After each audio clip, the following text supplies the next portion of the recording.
Yes. Good here. Okay. All right. Good to go. All right, good. All right, well, good morning, everyone. My name is Marlene Asalta. I'm with the Southern New Jersey Development Council. This is another of our public policy speaker series. This time welcoming Congressman Kim. We thank you, Congressman, for joining us.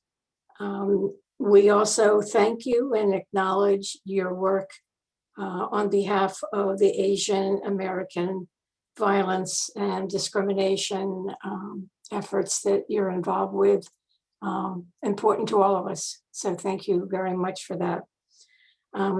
We're entering our 70th year. The Development Council's mission back in 1951, when we were established, was to work on behalf of our members in lobbying for economic development for our southern 8 counties. We'd like to bring some timely information to our audience, talking about initiatives, regulatory process, and of course the legislative agenda in the state and nation.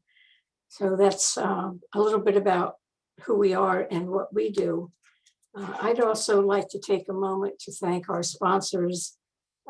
Without them, these series would not take place, and we've done quite a few of them, and we're very grateful. So let me just mention presenting sponsors: Jefferson Health New Jersey, Brian Sweeney, President and COO. International Union of Painters and Allied Trades District Council 711, Maria Foster.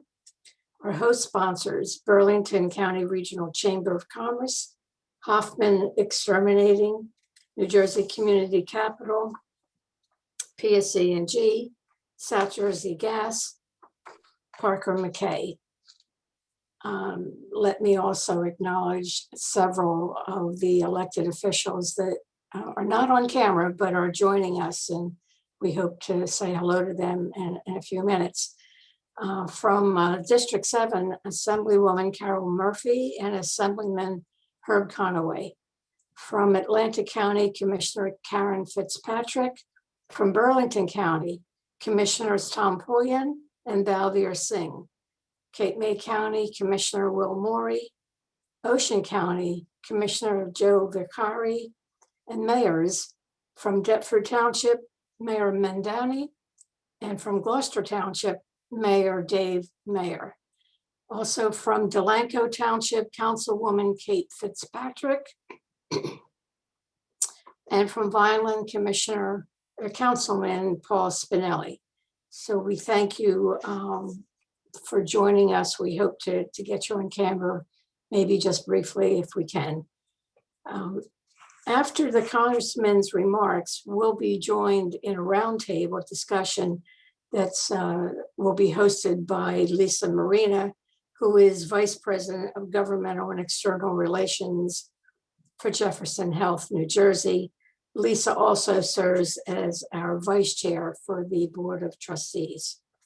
The roundtable participants will include Maria Foster, Director of Government and Community Affairs for the International Union of Painters and Allied Trades District Council 711, Bob Schwenker, who serves as partner and vice president at Hoffman's Exterminating, which is a family-owned and operated pest control company for over 35 years. Jim Gilroy, who is the State Government Affairs Representative for PSE&G, and Safir Qureshi from South Jersey Industries, who is the Government Relations Specialist. And also as a reminder, after the roundtable, we'll have about 10 minutes and we'd like to open that up for audience participation. Please submit your questions through the Zoom Q&A feature. We are also recording this, so you'll have that to replay. So at this time, I'd like to turn the program over to Brian Sweeney. Brian is the President and Chief Operating Officer for Jefferson Health New Jersey. He is responsible for divisional operations across the continuum of care, which includes 3 acute care hospitals in South Jersey, the Jefferson Medical Group, made up of more than 900 physicians, and numerous ambulatory operations. So Brian, welcome. Thank you for your support of the Development Council and of these public policy series. And the floor is now yours. Thank you, Marlene, and good morning, everyone. Jefferson Health is delighted to be the title sponsor for this year's virtual public policy event. As many of you know, we've invested nearly $600 million in economic development in Southern New Jersey in the past few years, focused in on various healthcare, education, and research-related initiatives. Most recently, we opened our Cherry Hill campus, which has been completely transformed. That includes a new medical office building, a new ambulatory surgery center, and also a new hospital tower, and that's been going really well over the past few months. In Washington Township, we've had a massive project underway for the last 3 or 4 years, and that hospital tower is actually going to open in July of 2021, so we're really excited about that. We've also added a new ambulatory building on Fish Pond Road very recently and added new services there. And both of these construction projects have been on schedule and on budget despite COVID, and we're very grateful to all the tradespeople, the townships, and all the suppliers in the community that allowed us to do that. That's not easy to do, of course, in the middle of a pandemic. Jefferson is very focused in on building new programs and services and continuing to advance the care in New Jersey so we can keep care local. And this year in particular, we've recruited a number of physicians and are building and creating programs in specialties such as GI, vascular, neurosurgery, colorectal surgery, and cancer. And that has allowed us to bring new jobs to Southern New Jersey and also to introduce care such as clinical trials and to continue to advance the technology and the treatments that can be provided locally. We're not done with this latest group of projects. There's more to come, and the South Jersey market's really important to us at Jefferson. And we're excited to also announce that we'll be building a new cancer center at the Cherry Hill campus. And that was just approved. It's another $35 million of investment in the community. And that'll be complete in about 14 months, but that's going to allow us to have medical oncology, infusion, and also radiation oncology in the Cherry Hill market. I just want to mention for a moment vaccines, and there's so much information that's out there, and we're so grateful to be in a position like many other healthcare organizations to make a community impact here. Our team continues to staff the Camden County College public site in Blackwood, and we're administering thousands of vaccines each week. Hopefully most of you heard the governor has opened the criteria this week, so we're excited about that now that we're going to be in a position on the 5th to administer vaccines to those 55 and up, and also to be able to focus more on the public service workers. And that includes educators, utility workers, sanitation workers. So many people have been on the front line and they've waited very patiently. But the public and the private collaboration through COVID has just been absolutely amazing in the community. And successful vaccine deployment is really going to be critical to us restoring not just the health of the community, but also the economic recovery associated with COVID. So now it's my pleasure to introduce Congressman Kim. So Congressman Andy Kim was first elected to the U.S. House of Representatives in 2018. He represents the 3rd Congressional District of New Jersey, which stretches from the Delaware River to the Jersey Shore, encompassing most of Burlington County and parts of Ocean County. As a member of the House, Congressman Kim serves on the House Armed Services Committee, the House Foreign Affairs Committee, and the House Committee on Small Business. In his first term, Congressman Kim passed bills into law that helped military service members and their families find economic opportunities and stop the use of harmful chemicals that impact New Jersey's water by the U.S. military. In addition, Congressman Kim has held more than 24 town halls and has helped constituents by resolving more than 4,300 issues with federal agencies. Congressman Kim grew up in South Jersey, the proud son of Korean immigrants, where he attended public K-12 schools before becoming a Rhodes Scholar.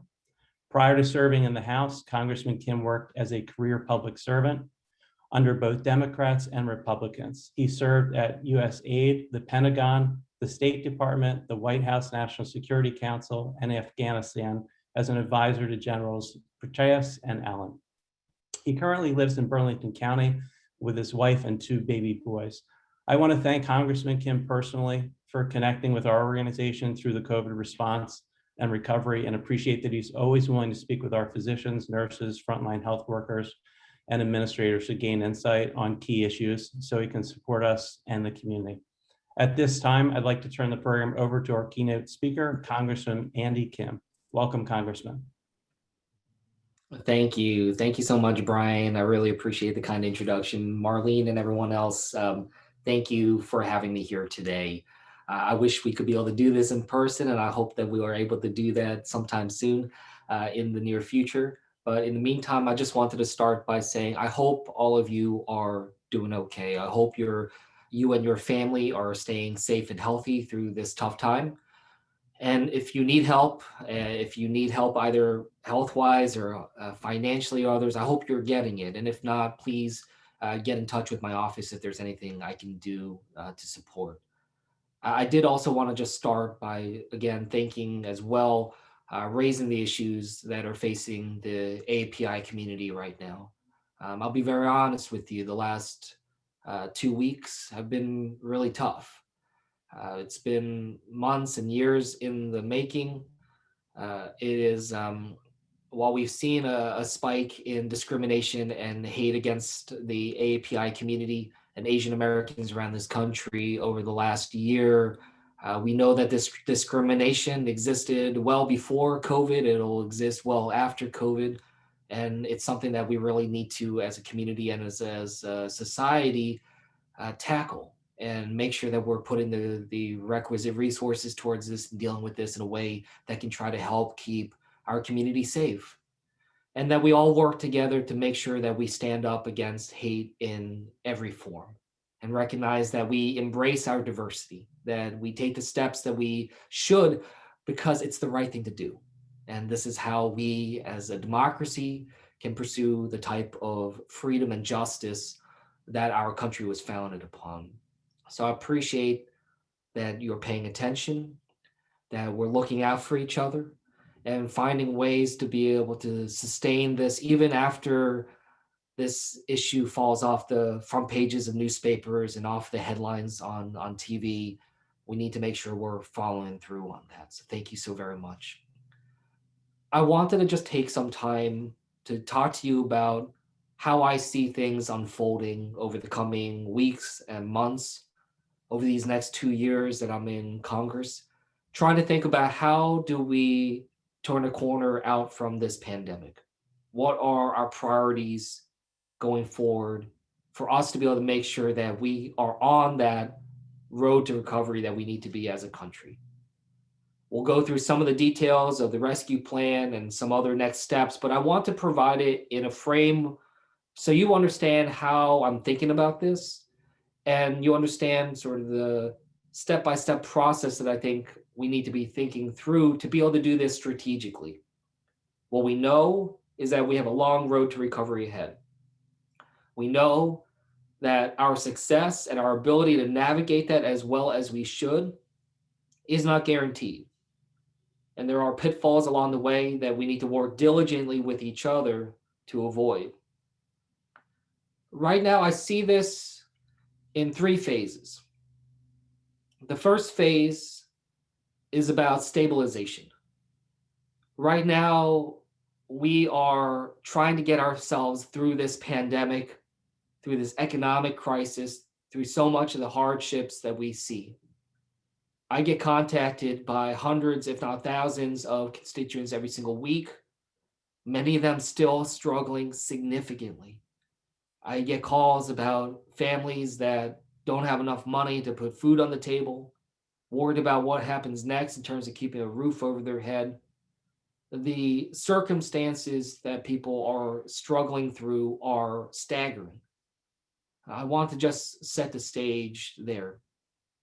The stabilization of our families, of our communities, of our country is of the utmost importance right now.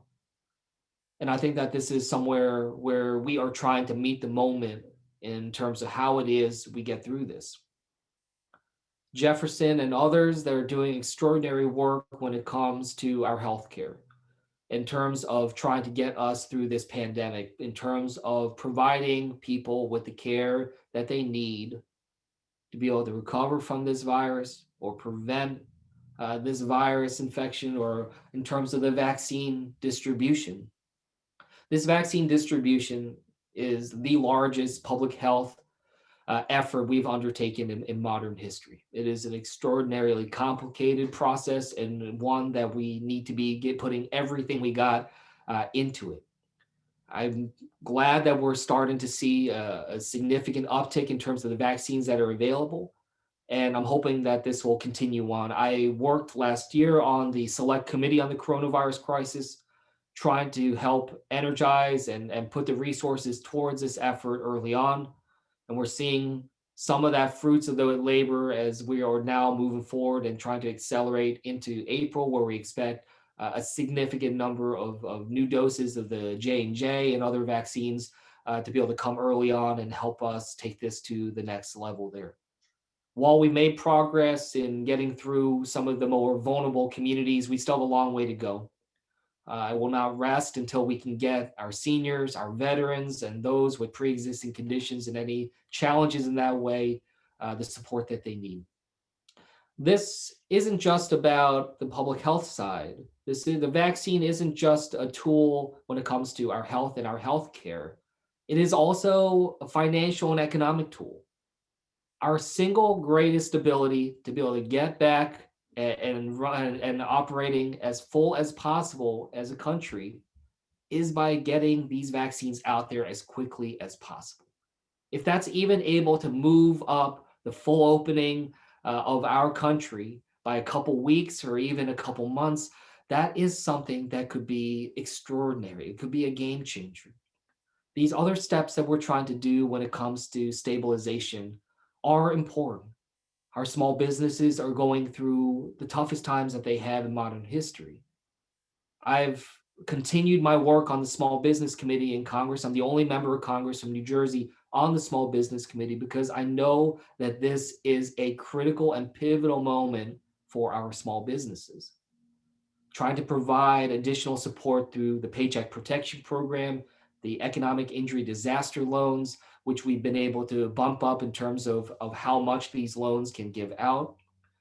Now that with the rescue plan, support for our restaurants more specifically, shuttered venues, operators grant to be able to help support our live music venues, our movie theaters, and other aspects of our economy that took some of the hardest hits of this pandemic. It's about providing sustained and continued support to the most vulnerable elements of our economy and the industries most struggling, and also to be able to help support our families as we go through this, to be able to help make sure that they can keep that roof over their head, keep food on the table, not have to have the level of anxiety that many people do at this point.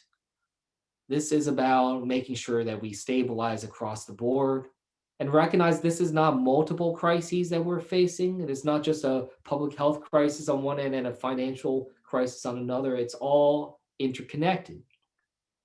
Good public health strategy and implementation will help us on the economic side. Strengthening our economic growth is going to help us handle the public health aspects and turn the corner in so many other ways. So that is a key part of what we're trying to do. The second main phase that I think about here is about securing our gains. So while we are stabilizing, especially through this rescue plan, we need to sustain this. We need to find ways to be able to continue to build that forward. This is both in terms of economic security and as well as national security as well. I think about, for instance, the work that I'm doing on the Armed Services Committee.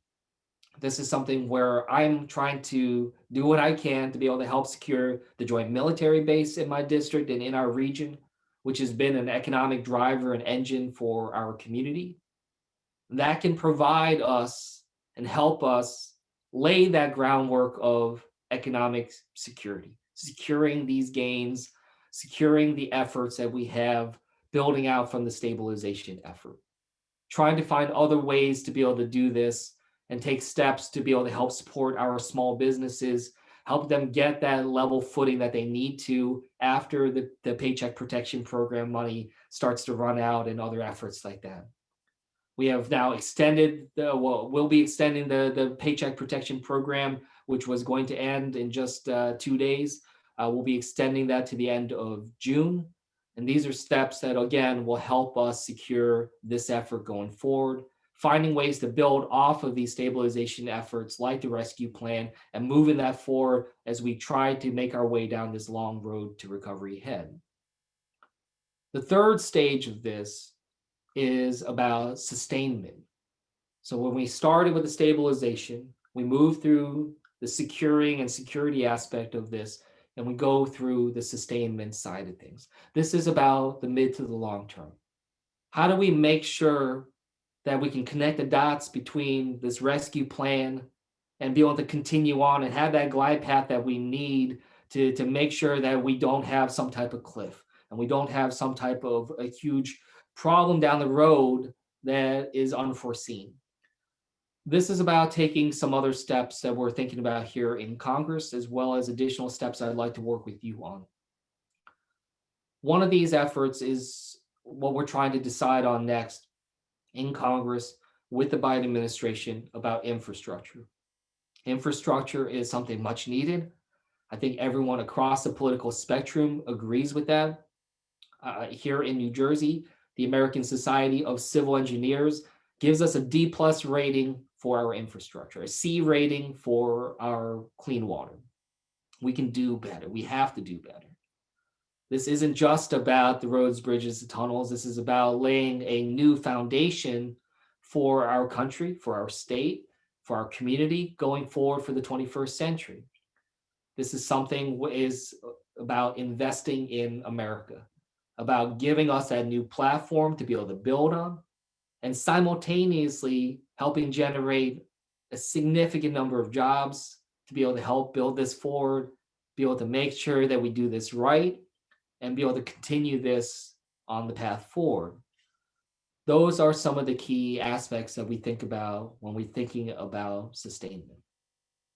How we move forward in a way that isn't going to drop the ball along that path to recovery, and make sure that we're thinking about this in that strategic way as best as we can. Another aspect of the sustainment is about US global leadership, about the struggles and the challenges that we had even before the pandemic hit. We were already entering a new era of global competition, a new era of renewed great power competition, to be more precise. And we know that perhaps the most defining question that will be affecting our nation over the next 50 years will be, what is our relationship and our competition and cooperation levels with China? And I think that that's something that we as a nation have yet to confront in the fullness that we need to. And this isn't just about national security in terms of our military or concerns about some type of military or kinetic confrontation, though obviously that would be of enormous concern and would really rattle the entire world. But this is also about trade, our economy, our jobs, our industries, and whether or not the United States will continue to be the great global innovator that we have been over the course of our history. That is very much at stake here. So this is not something that is separate from what we're trying to do here in New Jersey. This has a very direct impact on our jobs and our businesses here. And I think that this is something that we need to think through and understand, and also communicate to our community why this is of importance. There's often this divide that we often think about in terms of domestic policy and foreign policy. I've worked in foreign policy and national security over the course of my career. As mentioned in my bio, I worked in diplomacy and national security. But I can tell you that that line does not actually exist. It is something that we need to think through in understanding how our work abroad and our national security abroad and our foreign policy is meant to, or should be meant to, help facilitate our stability and our jobs, our economy here at home. And this is something that's very much at stake, which is why I've also joined the Foreign Affairs Committee this term in Congress, trying to make sure that we can build that bridge between some of the other work that I'm doing on armed services as well as small business, making sure that we're posturing the United States to be the global leader of the future in energy, in technology, in cybersecurity, and so many other areas that we see being challenged right now. And I want us to think about how this impacts our region, because I think that while we see this somewhat as a threat, especially in the way I was just talking about it, I want to end by just talking about it as an opportunity here. I really do believe that our region here in South Jersey, our state here across New Jersey as a whole, has an extraordinary possibility in the years and the decades to come to even strengthen the already amazing place that we've been able to carve out here when it comes to our business sector. I think that we can be an innovation hub. I think we can take the resources that we have, like the Joint Base, our extraordinary human capital, the talent pool that we have, the extraordinary universities and colleges and school systems that we have, and really play a role in shaping that over the long term.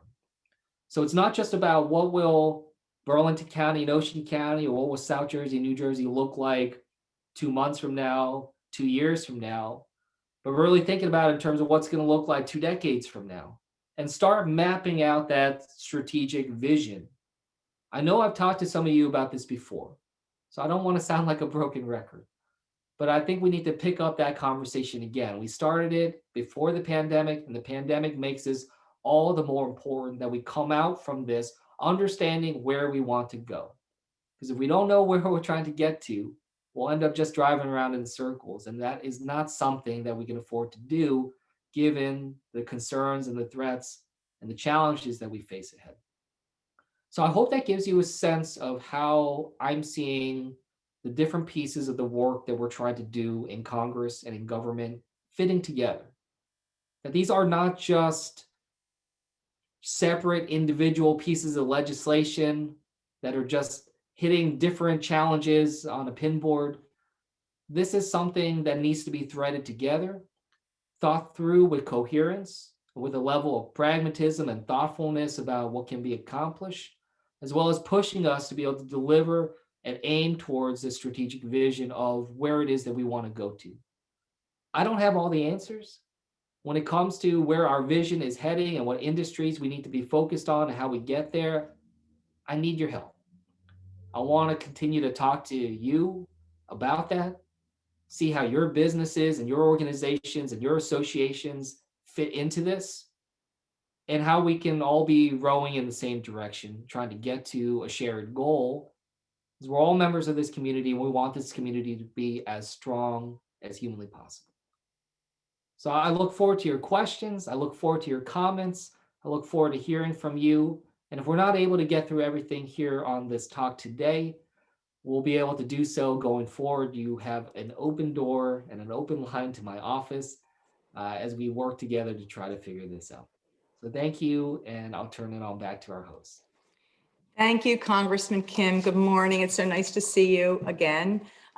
Just to echo Brian's comments, we want to thank you for all the help that you've done, particularly for hospitals and healthcare workers in this region in New Jersey during the last year. But your remarks today really do put it into perspective how we need to be planning for the future when we do exit this public health crisis. And we need to be prepared for that. So I really appreciate your honest and transparent comments this morning. I know this group in particular is interested in how businesses are impacted, and infrastructure is such a critical piece of that. So I appreciate that you've brought that to the forefront as well.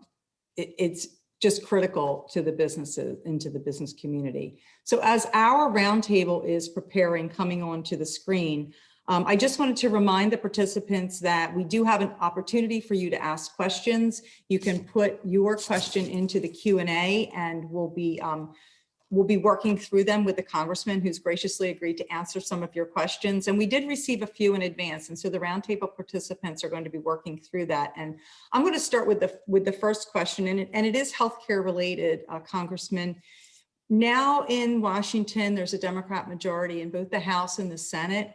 And with President Biden having his expertise with the Obama administration and the initial implementation of the Affordable Care Act, my question to you is, what kind of reforms would you like to see now that there's an ability to potentially tweak the Affordable Care Act? Where would you like to see that move in the future?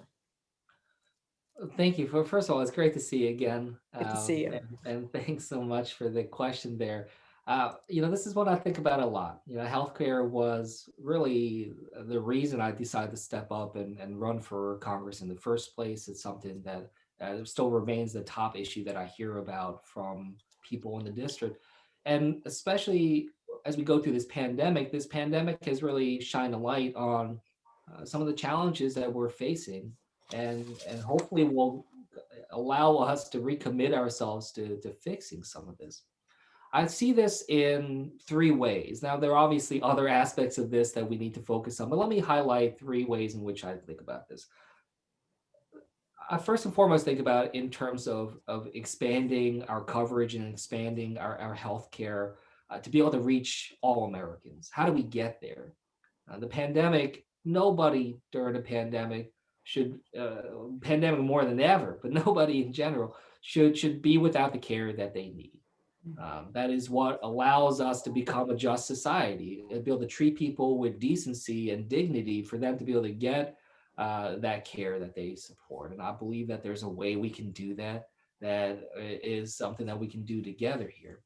Some of the ways that we've been approaching this right now has been, in the rescue plan, for instance, been increasing some of the subsidies and support that is provided to those that need it most, that are unable to afford or be able to attain the kind of care that they need and coverage that they need. But it's also about expanding who can get that kind of support and sustainment going forward. So that's one aspect that we've done, both in terms of the ACA, but also in terms of COBRA benefits, as people have been losing their jobs. That has been an enormously difficult situation. This is not a fix. COBRA is certainly not a fix to all these problems, but we're trying to help get people through this pandemic, try to expand that coverage as wide as humanly possible to be able to get that. There's an affordability issue, of course, as well on many levels in terms of our healthcare. One example that I'll give is about the prescription drug costs issue that we keep hearing about. It's still the number one issue that I hear about in my district. A close second now is about the difficulty of transportation to be able to get to healthcare, and that's another story and something that we'll talk about when it comes to infrastructure. But some efforts that we're trying to undertake, for instance, is about placing an out-of-pocket cap in terms of what individuals have to pay per year in terms of prescription drugs. $2,000 a year is an out-of-pocket cap that we're trying to see if we can get through. I think that is a very, very reasonable place to start. When you have people that have to pay hundreds, if not thousands of dollars out of pocket every year, I hear people having to pay 500, if not more, out of pocket every single month. This is just not fair. We certainly appreciate the innovation and the extraordinary work that goes into producing some of these miracle drugs and are helping people and changing their lives. But we have to make sure that we are doing this in a way that is fair and not just for those who are the wealthiest that have access to this. So that's another area. And the third part is about protection. I came in to office with a lot of people who joined me in saying that we want to stand up and protect people with pre-existing conditions. This is still a guarantee and a protection that is still not fully there.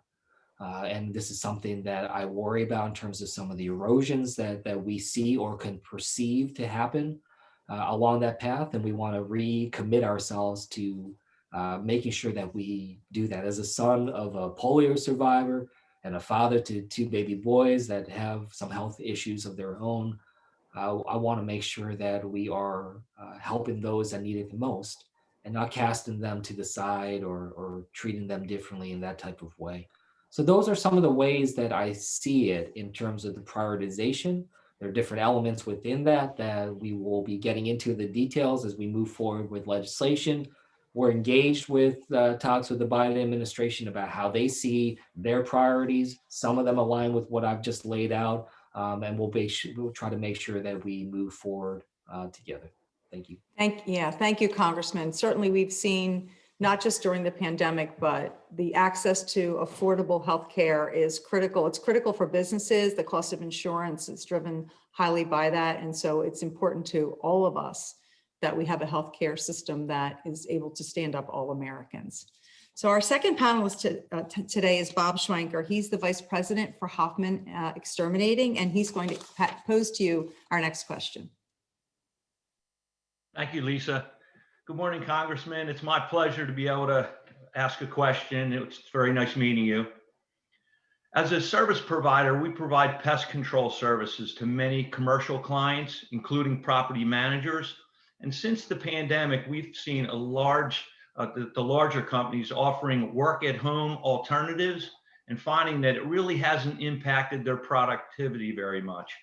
So our concern is they may never bring these employees back to the large office complexes, which limits this vertical market that we've enjoyed in the past. I'm sure a lot of other businesses have as well. So my question, is there any data, or have you heard of anything supporting whether big business will trend in one direction or the other? Yeah, that's a really good question, Bob. And first of all, great to connect with you. And let's stay in touch about this because we are trying to collect this kind of data. I know the federal government is trying to keep in touch with businesses around the country and trying to get a sense of what their plans are. I think a lot of people are still in the kind of wait to see kind of mode right now. I've talked with a number of businesses, both small and larger ones in our region. And a lot of them, they haven't quite made their final announcements yet in terms of how they're going to open, what's going to move forward in that kind of way.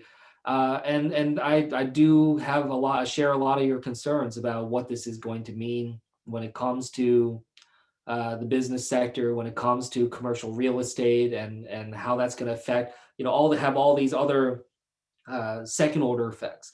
What that's going to do to different businesses that rely on or thrive off of that type of commercial real estate and office space efforts in the food sector and in your business and others. So I really do think that we need to stay in touch about this and share the data that we have. I know we're collecting it. Let me go back to the executive branch side, the Department of Labor and Commerce and Treasury, to see if they have anything more for us. And if I have it, Bob, I'll follow up with you as well as others here in terms of what we're collecting, what insights that give us at this time.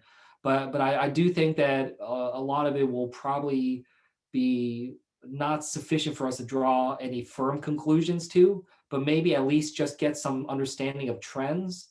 And that'll allow us to then start to think through ways to be able to mitigate some of the negative impacts that we might see, based off of that, and how we start to try to, prepare for that as best as we can. So I think a lot of us are just trying to figure out right now what that new normal is going to be.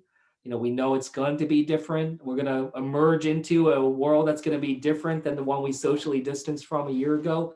But I unfortunately can't tell you with great confidence right now exactly what that's going to look like. But I think your question is very, very important and one I'd like to stay in touch with you about. Thank you. Bob, thank you, Congressman. Now to Maria Foster, the Director of Government and Community Affairs for the International Union of Painters and Allied Trades, District Council 711. Maria? Good morning. Good morning, Congressman Kim. It's nice to see you. I haven't seen you in so long. It's a pleasure to be here this morning. We want to just thank you so much for voting yes on the PRO Act. We're all excited about this potential shift in labor policy. We are placing now, though, our attention on the movement to a green energy economy and the long overdue infrastructure bill. We want to make sure there are labor standards in any incentivized tax credits offered to businesses that work in the new and renewable energy industry because our members perform the construction, manufacturing, maintaining, and operating of the facilities that produce today's energy. In my history with the Painters Union, this sector has not been a high wage and benefits paying sector. So we have been working to inform all of our elected officials about the need to place labor standards alongside green energy provisions. How can we work with you to ensure that wages and benefits are high in this sector? Yeah, well, great to see you, Maria. And thanks for this question. I mean, so, I've always had this belief that it's not just about what we do and what we're trying to accomplish, but how we go about doing it. And I think your point really raises that to the forefront about just how we do this together. And together as a nation also includes how we do it with our workers and our working families. And what I can assure you is that as we're thinking through and piecing together the broader infrastructure package that we're looking to do, we are thinking about this about our workers as well, and thinking about how this can potentially be something that can create a new generation workforce, be able to invest in apprenticeships and trade schools and other types of training programs, and also about the sustainment of that. That this is not just some one-time infrastructure injection, but rather seen as something about the sustainment, the maintenance of this, and continuing to build on that going forward. So I see this in a number of different ways in that direction. And you're right. That's as we are now delving into and developing new components of our industries and sectors, including clean energy and others, that we need to make sure that we're taking those steps to reinvigorate and reassert the importance of our workers, the safe work environment, the fair wages and treatment, and other aspects like that. So know that that's something that we expect to have baked into a lot of what we're going to be pushing. I'll work hand in hand with you. I always love chatting with you on the phone and keeping in touch with you and others about this. So the main thing is that we're going to be as transparent as possible. I know I will be as transparent as I can about what it is we're looking to put together, working with you as well as our business community and others to really hear from all sides and perspectives about this and find a way forward that we think will be fair. So that's my commitment to you. And then we'll find some places where we can delve into that with specifics. Great. Thank you so much. Again, it's a pleasure to see you. We really appreciate everything that you do. And as your constituent in Ocean County, I'm proud to have you as my congressman. So thank you. Thank you, Maria. Thanks, Maria. A very critical piece of infrastructure is the energy grid and energy in general. And so to ask the next question is Jim Gilroy, the State Government Affairs Representative for PSE&G. Lisa, thank you so much. And thank you, Marlene and Jane. This is a fantastic event. Congressman, obviously, thank you so much for your time today. You can judge by my backdrop that I'd like to talk a little energy here. I would be remiss if I didn't mention the major announcements yesterday coming out of the White House. So thank you for your attention on those announcements. But Congressman, you mentioned kind of a new foundation moving forward in clean energy in your remarks. The existing Clean Energy Foundation in New Jersey is our nuclear generation, with 40% of electric generation in New Jersey coming from nuclear, right? It also represents 1,500 good, high-paying jobs. Maria can tell you it also represents, when we have outages, a lot of craftsmen and craftswomen come down to the island and basically change the oil during our outages. So unfortunately, at present, these units are facing risk of premature closure, and which would, of course, jeopardize both the state's and federal clean energy goals. How do you think you and the Biden administration can work together on the next infrastructure bill to support clean energy and nuclear generation, which is reliable baseload clean energy moving forward? Yeah, no, thanks, Jim, for raising this. And Thank you. this is something that's hit my district hard and raised a lot of questions about what happens next when it comes to Oyster Creek. The decommissioning of that power plant, which has been a foundation for the community in Lacey and Ocean County. In many ways, we're thinking through what happens next, and you see exactly what you said about how this shifts the jobs, so many jobs, and the economy and the industry. So we know that that's something that's so vitally important and something that we have to think through very carefully. The way I start about this, Jim, when I think about how it is that we move forward, is we have to start from the place of understanding our own energy security. How do we get to here in New Jersey, a place where we can control our own destiny here? We can control our own way to be able to handle our energy. When we are a net importer of energy into our state, we are not controlling our ability to drive this forward. We're not controlling our ability to do this. So we can't have this sort of magical thinking in terms of how it is we get to where we want to go if we're not actually in the driver's seat. And right now, we're not in the driver's seat in the way that we need to. And what I want to work with you on and others on across this sector and think through is what do we need to do to be able to be able to control our own energy and to be able to have the kind of security that we need to look people in the eye here in New Jersey and tell them that they don't have to worry about their own energy consumption. How do we make sure we do that in a way with 100% confidence and we map that out? So that's what I want to touch base with you on, because as you said, nuclear has been a foundation for that exact equation.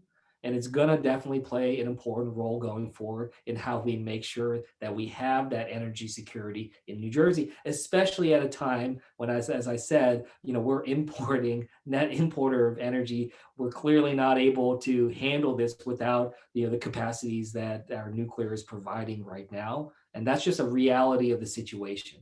And that's something that I think my conversations with the Biden administration so far have been I would say have been positive in terms of understanding that they are very realistic and pragmatic about this, and they have experts that are diving into the numbers, dealing with due diligence here, and really just trying to figure out how we map this out. So that's something that I certainly want to get more involved in here in New Jersey, understanding what our plans are as a state and how I can better reflect that across the country. So look forward to working with you on seeing how that works. Thank you, Congressman, and thank you, Jim. And sustainable energy is so important, and it's, I'm sure, something that's at the forefront for you, thinking about our sustainability and building in part of your three-pronged approach. So our final panelist today is Safir Qureshi from South Jersey Industries, where he serves as a government affairs specialist, and he's going to talk to you a little bit about that as well. Thank you for that, Lisa. And thank you for your time for joining us today, Congressman Kim. I appreciate it. So South Jersey Gas delivers safe, reliable, affordable natural gas to more than 400,000 residential, commercial, and industrial customers in South Jersey, and that includes a portion of Burlington County. Our infrastructure currently transports low carbon natural gas. That said, we're aggressively pursuing new technologies like renewable natural gas and hydrogen fuel, which will further cut emissions and pave the way for a cleaner economy while at the same time leveraging existing infrastructure. Therefore, as these emerging technologies come online, South Jersey Gas's infrastructure will likely play a key role in transporting other types of fuel. Would you consider supporting bipartisan legislation promoting renewable natural gas and other emerging technologies to support cutting carbon emissions while utilizing current infrastructure? Yeah, no, thank you, Safir. I appreciate the question there. And I think I'll start by talking about sort of the last part of my remarks about how do we sustain our growth and our global leadership. And I mentioned in there talking about how do we make sure that we remain the global energy innovators and leader in the world? How do we make sure that China and other countries don't leapfrog us in terms of technology and that innovation? So I really do think we need to put a substantial amount of effort into energy innovation and looking at different technologies and how it is that we're going to piece together. There's not one single way forward here. I always say there's no sort of silver bullet when it comes to this. It's more like a silver buckshot, where we're going to need lots of different types of energy and technologies for us to be able to get to where we need, but all of it heading in that same direction towards towards being responsible stewards of our environment and our planet.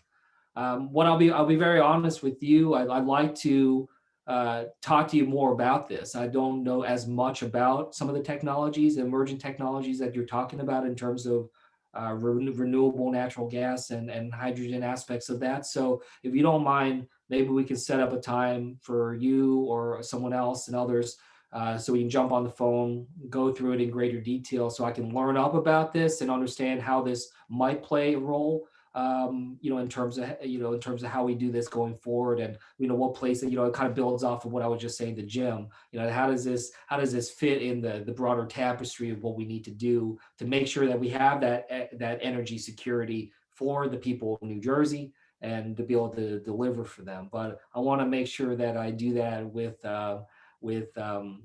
sort of a deeper knowledge and level of expertise to understand what we're getting at. So what I just want to say is I absolutely support energy innovation. I think we should be doing a lot to invest in that in many different ways. But in terms of the actual implementation and what role it plays going forward, that's something that you and I will have to talk about more as I get more up to speed on what it is you're talking about here. So I appreciate it. Absolutely. I appreciate that. Thank you very much. Thank you, Congressman. And on behalf of all the panelists, thank you so much for your openness and your thoughtfulness when you answer these questions. And you're always willing to get more information or dive deeper. And we very much appreciate that. So with that, I'm going to turn it over to Jane DeSelta for any participant Q&A. Thank you, Lisa, and to our panelists. We appreciate your questions. To the Congressman, who I know you have to jump soon, so if you can, I selected 4 questions that and I'll start and try to get to them as quickly as possible. Laura Wallach with New Jersey Community Capital asks, she's a Pennsylvania resident, and she's interested in learning a little bit about your bipartisan work with Congressman Fitzpatrick on gun control, given the recent mass shootings. Yeah, well, look, thanks for raising that. And first of all, Congressman Fitzpatrick, he and I have a real special relationship. We've done a lot together. He was the person that I worked with on the very first bill that I ever introduced in Congress. We literally share a bridge, the Burlington-Bristol bridge between our districts. So we try to use that as a little bit of a symbolism in terms of the work that we try to do.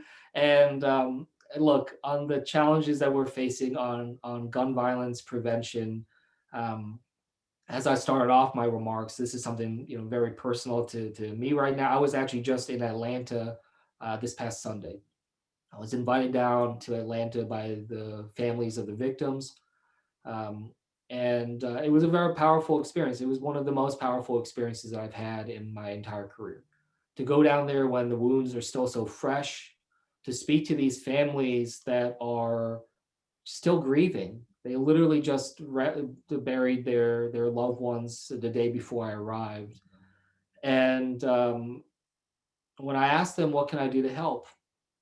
They kept talking about how is it that this killer was able to purchase the firearm just hours before killing 8 people?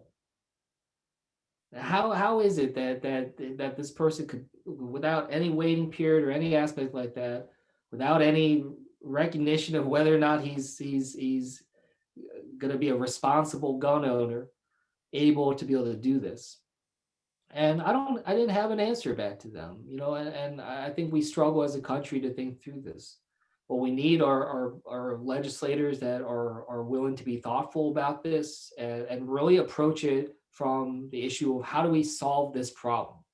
One way or another, do we admit that there's a problem here in our country that we see in Atlanta or Boulder or Parkland or so many other places? I mean, I can't even name them all because we've had so many scars upon our country, when it comes to this. There's a way to do this that can support and understand responsible gun ownership while also making sure that we are being mindful and taking the proper precautions to try to stop people who have violent tendencies or history or intentions from being able to do what we saw down in Atlanta. And Brian Fitzpatrick is someone that that gets this, and he and I have talked about this, and he's someone that I hope to be able to continue to work on, as he and I have worked on so many other issues together on before. So I appreciate you raising this, because I really don't think that either party has a monopoly on all the good ideas that are out there. And we do need to be able to work forward in a way that is bipartisan. I say that as someone who used to be a career public servant that worked under both Republican administrations and Democratic administrations, that I just don't see how we're able to make the progress that we need to unless we can find some shared solutions here. Thank you. Kevin Didot with Katie Law asks, several municipalities have embraced the shop local approach to supporting small businesses. And Marlton Mondays is a great example of that. What's the most important advice you would give to local governments looking to adopt a similar approach? Yeah, I don't know if the person who wrote this saw what I did yesterday, but I was actually in Marlton yesterday, meeting with the mayor as well as some local businesses about Marlton Mondays and about ways that we can try to highlight this. As I said, I'm on a small business committee, and we're trying to find different ways to uplift that. I think that there's a sort of a fundamental tension that exists right now coming up in the pandemic. I think a lot of our society has gotten more comfortable and in some ways more reliant upon online shopping, especially Amazon and others, for a lot of our purchases because of the pandemic and the restrictions that we had in terms of being able to go out. But I also think that a lot of people in our communities, they recognize how tough of a time it is right now for small businesses. And this isn't just about the pandemic. I mean, we know small businesses have been struggling, and we know the trajectory of small businesses within our greater economy were struggling even before the pandemic. I was the chairperson of the subcommittee on economic growth and access to capital last Congress. So, we had hearings about this even before the pandemic. But so I think the question here is what happens? What is that new normal, to the point that I was, answering a previous question about what is that new normal that we're going to have, and how do we fit into that? How do we make sure that small businesses have a part of that? I like the idea of municipalities trying to lift up and draw attention to this. Try to plant that bug in people's minds that they should try to make sure that they're carving out attention here, because when we say we're supporting our small businesses, when we commit to trying to support and shop and dine and frequent our small businesses, what we're saying is that we invest in our community, that we love the diversity and the character of our community, and that character is shaped in large part by our small business landscape that's out there. So I want people to take pride in their communities. I'm proud to be from this area. Marlton is where I grew up. My mom and my dad are still there in Kings Grant.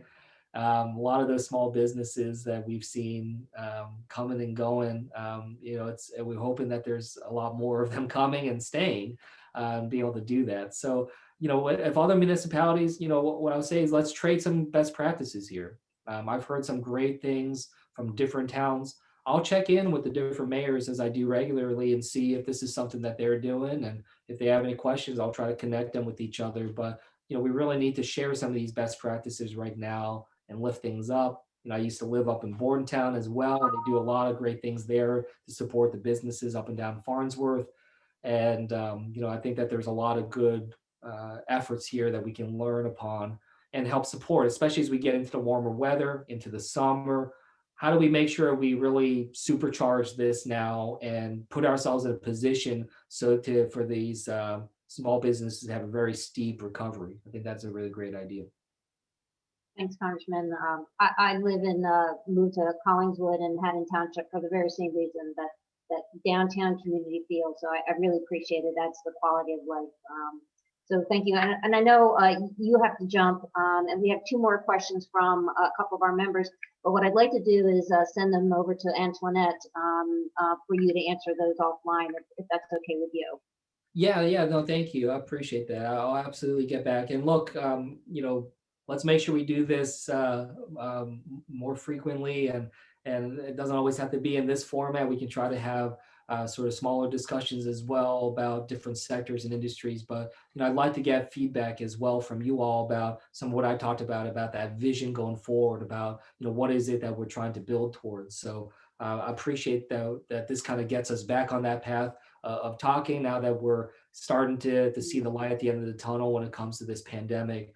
And I think these conversations that we had now are going to be all the more important in the coming weeks and months to come. So thank you so very much. Agreed. Thank you, Congressman. Thank you for joining us this morning. And I want to ask Assemblywoman Carol Murphy to give us a quick update on some of the things that are happening in Trenton.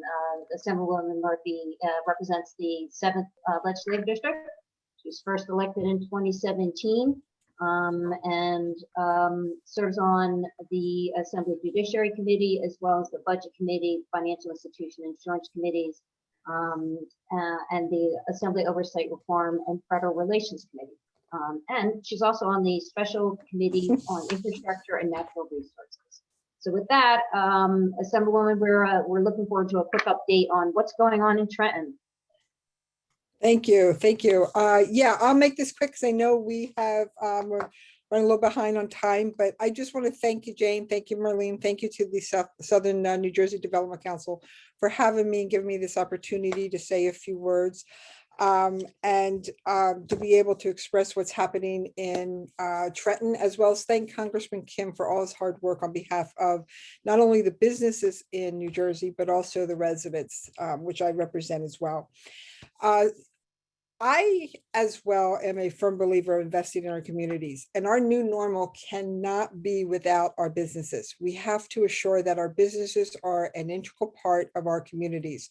We have to make sure that we continue moving forward in a fashion that will allow our businesses to grow and the economy to grow, to provide everyone the opportunity to make a living, to live here, to play here, to be part of New Jersey, and not be that pass-through state that goes from New York to Philadelphia to one of the bigger cities, that they actually want to stay here. And I think as we move forward working with the business communities, I think we're able to accomplish that.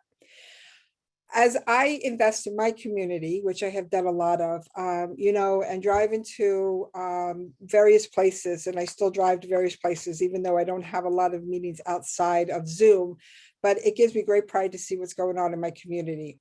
And I've been extremely devastated that since the beginning of the pandemic, 400,000 small businesses have closed.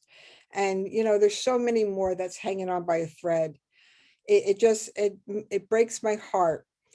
Since the pandemic started, we as a legislature, it's very hard to say all three of them all together, the legislature recently passed a small package of bills that allows and aims towards helping restaurants, bars, and wedding venues by addressing the limitations and restrictions. This is in addition to many more of the other bills that we have done over the last year and several months to help protect our businesses and help our businesses survive during this COVID pandemic.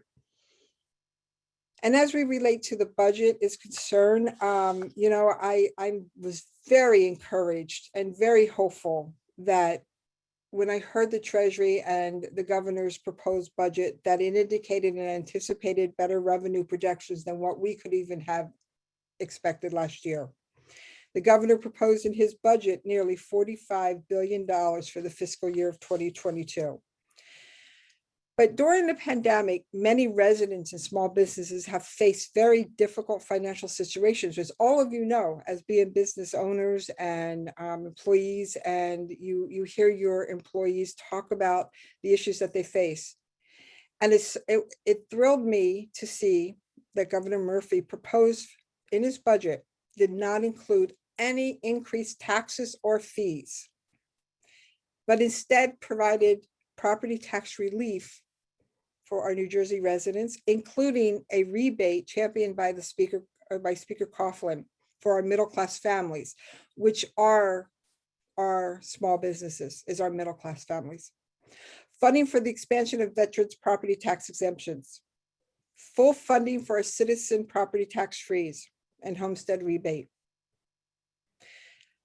$7 million would also be allocated for property tax deductions on behalf of our seniors and homeowners with disabilities. In addition, our governor's budget measures include shared priorities and initiatives aimed at improving the health of New Jersey families, such as Cover All Kids, which would provide health care coverage to nearly 88,000 children without health insurance.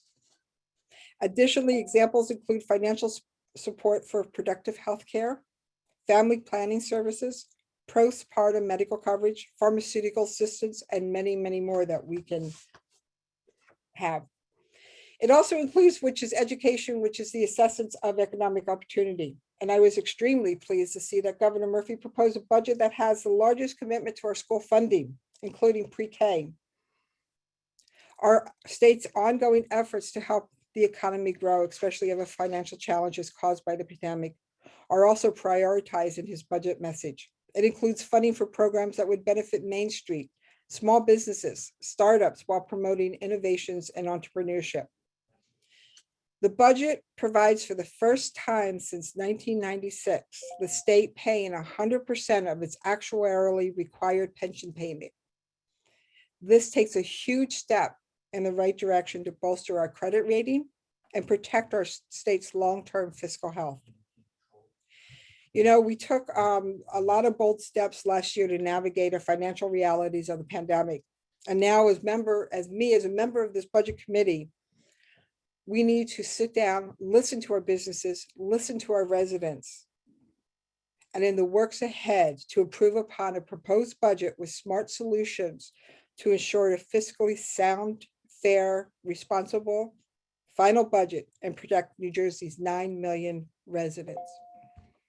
And I'll just stress the fact that, as always, the Budget Committee is extremely committed to make sure that we take the budget that's proposed, no matter how good it sounds, to assure that all programs are receiving the resources that we can possibly give it. And I want to thank everyone for allowing me a couple minutes just to give you an update on the budget. As always, I'm always available to talk with you. My door's always open. I've always wanted to be an integral part of the community family. And I thank you. Thank you, Jane, for giving me a couple minutes just to go through a brief of the budget. Thank you, Assemblywoman. We appreciate the update from Trenton. We as an organization, a business community, thank you for that support and that work. We're also looking forward to the Assembly receiving the bills, the new Jobs Act, as well as the package of bills that allocate some of the federal funds to the businesses, the food banks, to childcare. The list goes on. So we appreciate your advocacy. Thank you. And Jane, just to let everyone know, I'm an extremely strong supporter of all those bills. So you can count on a yes vote for me. Excellent. Thank you. Good to hear. And with that, again, we will want to thank Jefferson Health New Jersey and our sponsors for their support in presenting this morning's program. To our guest speakers, Congressman Kim and Assemblywoman Murphy, we appreciate your time and availability, and we thank you for the support so that we can continue to provide informative content to our members. The Development Council's mission is to advance business growth and economic development in the region. And partly we do that through these kinds of informational resources that we offer. Our next program is on Friday, April 9th, where our speaker, Melanie Willoughby from the New Jersey Business Action Center, will provide information on the benefits of registering as a small business, a women minority-owned business, or veteran-owned business, as well as how to coordinate with government agencies to help with permitting, licensing, and other compliance issues, and some other topics. So look for that next Friday, April 9th. On behalf of Marlene Aselta and I, a special thanks to our SNJDC staff, Randy McDonald and Ben Gallinelli, for their help in organizing today's webinar. As a reminder, we'll share in an email the link to the replay.